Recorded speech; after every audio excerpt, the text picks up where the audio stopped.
পার্লারে গিয়ে হাজার হাজার টাকা খরচ করার দিন শেষ। ভাবছেন তো ইফতারের পর ক্লান্ত ত্বকে কিভাবে চটজলদি গ্লো আনবেন। আজ আমরা দেখাবো ঘরোয়া মাত্র 2টি জাদুকরী উপাদানে কিভাবে ঘরেই গোল্ড ফেসিয়ালের মতো উজ্জ্বলতা পাওয়া যায়। রোজা রেখে ত্বক একটু কালচে বা প্রাণহীন দেখাচ্ছে? চিন্তার কিছু নেই, চলুন দেখে নিই ঘরোয়া উপায়ে রূপচর্চার 2টি বিশেষ ধাপ।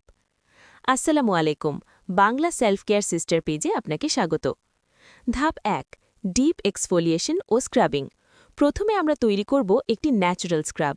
1 চামচ কফি পাউডারের সাথে সামান্য চিনি আর কয়েক ফোঁটা নারকেল তেল মিশিয়ে নিন। এবার এটি দিয়ে মুখে 2 মিনিট খুব আলতো করে ম্যাসাজ করুন।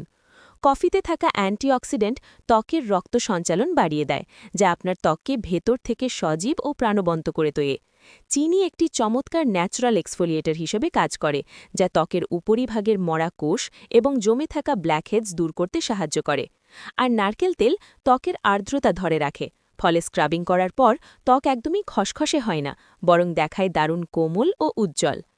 ধাপ 2, ultimate glowing face mask. Scrubbing শেষে এবার পালা ফেস প্যাকের। 2 চামচ বেসন, 1 চিমটি কাঁচা হলুদ আর সামান্য টক দই মিশিয়ে একটি ঘন পেস্ট তৈরি করুন। পুরো মুখে সমানভাবে লাগিয়ে 15 মিনিট অপেক্ষা করুন। বেসন যুগ যুগ ধরে ত্বকের গভীর থেকে ময়লা এবং অতিরিক্ত তেল পরিষ্কার করতে ব্যবহৃত হয়ে আসছে। এটি আপনার লোমকোষ পরিষ্কার রেখে ব্রণের সমস্যা কমাতে সাহায্য করে। হলুদে আছে অ্যান্টিব্যাকটেরিয়াল গুণ, যা ত্বকের যে কোনো কালচে দাগ দূর করে উজ্জ্বলতা বাড়ায়।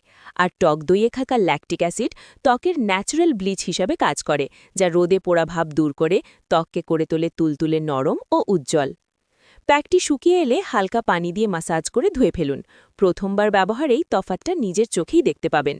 ঈদের প্রস্তুতিতে নিজেকে আরও সুন্দর করে তুলতে এই ঘরোয়া রুটিনটি সপ্তাহে অন্তত 2বার ট্রাই করুন। ভিডিওটি কাজের মনে হলে লাইক দিয়ে সেভ করে রাখুন এবং আপনার বন্ধুদের সাথে শেয়ার করতে ভুলবেন না। এমন আরও দরকারি টিপস পেতে আমাদের সাথেই থাকুন।